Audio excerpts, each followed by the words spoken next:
Hey, let's talk about, when you see these replacements. We mentioned that Dan Severn's pulling himself out.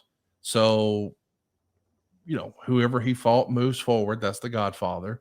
We also see that Steve Blackman's been injured in training. So whoever he fought moves forward. That's Mark Marrow. There was a draw there with Draws and Road Warrior Hawk. Hawk is injured, so Draws advances. Why weren't there alternates, John? Was that ever even discussed or considered? Yes.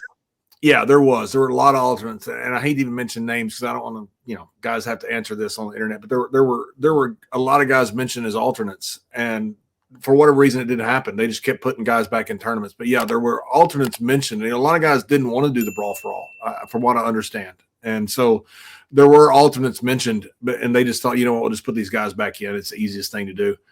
Again, after the stuff with Doc, nobody cared. I mean, nobody cared, Conrad. They took it away from Madison Square Garden and just ended up in Philadelphia with the finals. After Doc got knocked out, nobody cared about the tournament anymore. I do want to ask you, because you're saying nobody cares, but sometimes when we see in football, if the starting quarterback goes down, well, that creates an opportunity. And when these injuries happen, it does create an opportunity for someone to step up. We're going to maybe make a superstar out of this backup quarterback, and maybe he'll be the starter. Was there nobody in the wrestling circle who was thinking, hey, well, since Doc didn't win, if he was really going to win this thing and work with Austin, maybe if I win, they'll give me a shot at that same push? Or did you just know that's not the way it works? That's not going to happen. We didn't know, we basically at that point, we just knew we were the guys that were in it were having fun. We're training and having a fight. The guys that were out of it were hurt, and so they weren't even working. They not only weren't in the tournament anymore, they weren't working on the house shows or TVs because they got hurt. So they lost pay from all this. I mean, it was a terrible, bad thing to happen to almost everybody on the roster. I'm one of the lucky ones that got through it, that didn't get hurt and didn't get hurt character-wise or anything else. I was very fortunate. Merrill back in. I think Merrill really looked forward to it because he knew he couldn't match up with Blackman, with the takedowns. I think he thought he could match up pretty well with me, which he did. And so he really trained hard with Ray Rinaldi. That's who Bart Gunn trained with later, and really worked on his takedown defense and being closer to the ropes. I could tell there was a huge difference because I'd watched that fight many times, scouting him for takedowns, and I've been working on him so much in the Lions Den that Merrill had really gotten better at doing that. It was a lot harder to get to him. So, of course, you pick up the win on points over Mark Marrow. Yeah, and let me say right quick, Con, if you don't mind, the fight with Merrill had some controversy to it. Not much. Merrill thought that he won the fight, and, a lot of guys, in close fights think they win, and I'm not the judge. So I didn't say I won it. The judges were the ones that passed me along. But what happened is it's very simple with the scoring, and this is why it was a tie. You got 5 points around for taking people down. You got 5 points around for winning on punches. So we had 3 rounds, and I won every round on takedowns. Merrill won every round on punches. So it's even 15-15. There's no other way to score that because of that. So we had to go an extra round. And Conrad, I've never been that blown up in my life. I mean, in my life. It sounds like you can go through 1 minute rounds. Try doing that in front of 15,000 people against a Golden Gloves boxer.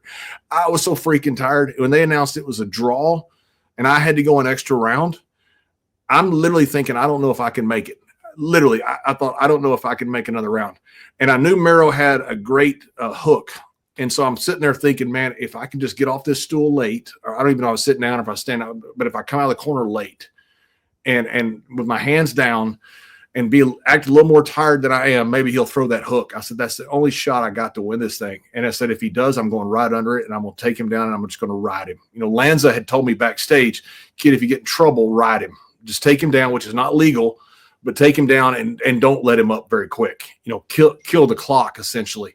So, and I'm sitting out there and I had my hands down just like I did, like I was really tired, and I was exhausted.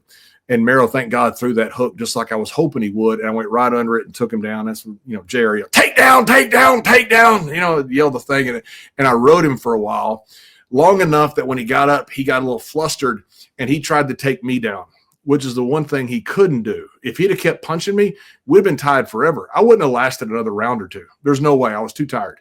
And fortunately, when he tried to take me down, I got in some punches on him. So I had him in the corner, just hold him and got some punches in. I saw the score sheet afterwards. They showed me the score sheet, and those punches were what set me over the top to win the fight in overtime against Merrill, was because he got flustered when I took him down, rode him for a while, and then he tried to take me down, which is something he did surprise me because I didn't think he would try that. But, I was pretty strong back then, pretty big guy, and I was good at sprawling. So I sprawled out on him and was able to ride him a while.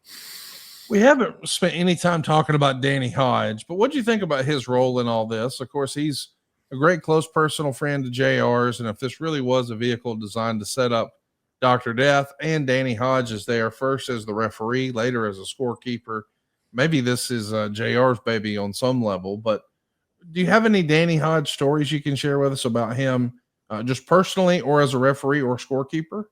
Yeah, I'll tell you a funny story about Danny Hodge. As far as Danny stretching me one time, we were in Oklahoma, me and Barry Windham, and we had a day off, and I don't know why, where we were, but I'll go to Stillwater, Oklahoma, and we got the old Polaroid camera.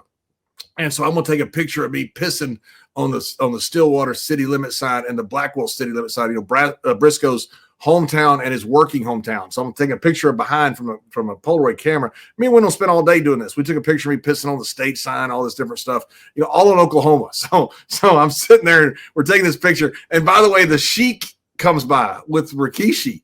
We're in the middle of the country. And Sheik always thought my name was Brad Shaw, 2 names, Brad Shaw. So when he sees me, he says, Mr. Shaw. And I'm out there, I'm pissing on the city limit sign. Barry Wendell's behind me with the Polaroid camera. And he says, is everything okay? And I said, oh, yes, Mr. Sheik. I'm just pissing on Briscoe's hometown. He goes, Brad, you're such a fine boy. And he drove off. That was it. So the next day we come in with all these Polaroids, and I took a picture of a toilet bowl full, and I put that up. I put that up, and I put Briscoe family reunion on the toilet bowl. And then I put all these pictures of me pissing on Briscoe's city limit sign, his hometown sign, his working sign, the state sign. It took me and Wyndham all day to do this. I am so proud of myself. I got it all up in catering. It's so great. I got this whole montage about me pissing on Oklahoma. I mean, literally, legitimately pissing on Oklahoma. I'm so proud of myself. So I'm sitting there in catering just waiting for Briscoe to come in. He's going to stretch me. He's done it a million times. It's nothing new, but this time I'm really going to enjoy it because this is the greatest thing I've ever done. And I'm sitting there and I'm waiting in catering, and in walks Danny Hodge and Jack Briscoe. Oh, goddamn. And I'm in the back of catering, and I thought, this is the worst day of my life. They're going to kill me. And they're absolutely, because I knew Jerry would not kill me. I knew he'd just beat me up and stretch me, which he'd done a million times. He did it to Bruce too, did it to everybody.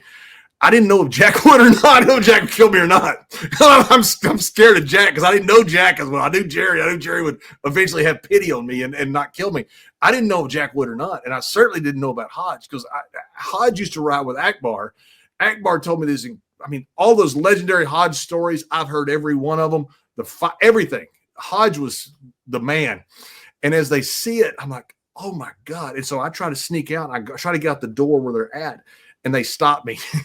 And Danny goes, you think you're funny? And I'm like, no, sir, I don't. I really want to leave. Can I go?